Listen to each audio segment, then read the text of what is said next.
好啦，今日介紹嘅咧就係 Art Sport。咁我第一支接觸嘅 Art Sport 咧就係好多年前嘅一支珊瑚。咁佢個特色咧就係佢好似即係日本人就會用珊瑚去製造啦。咁德國人咧就做到好似珊瑚咁嘅樣。咁嗰啲細紋一粒一粒嘅，之前都有個 blog 寫過嘅。咁呢一支係黑色尖，我都好中意嘅。咁另外一支 Art Sport 咧就係藍色嘅。呢藍色咧補翻過嚟比較特別少少啦。因為我都好中意 navy 嘅，咁佢同嗰個 classic sport 有乜分別咧？佢呢個質感係靚好多㗎，你睇到啲膠咧咁同埋咧佢嗰個筆頭都唔同嘅。咁呢個咧就係金色嘅 classic，呢個係銀色啦，咁啊多一支啦。嗰個質感重量係重啲嘅。咁另外咧就介紹最近今年嘅 Art Sport 咧有4款。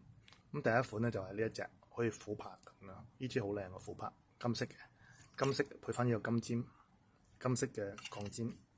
咁另外咧，佢就有藍色嘅，呢個藍色都幾特別幾靚。咁我就配銀色嘅筆尖。咁第三支咧就係一個意大利嘅大理石咁樣嘅款，好藝術化嘅。呢支個 colour 幾特別，好有藝術嘅氣質。咁佢又唔係全白黃黃地嘅。咁呢一支咧就係白色嘅。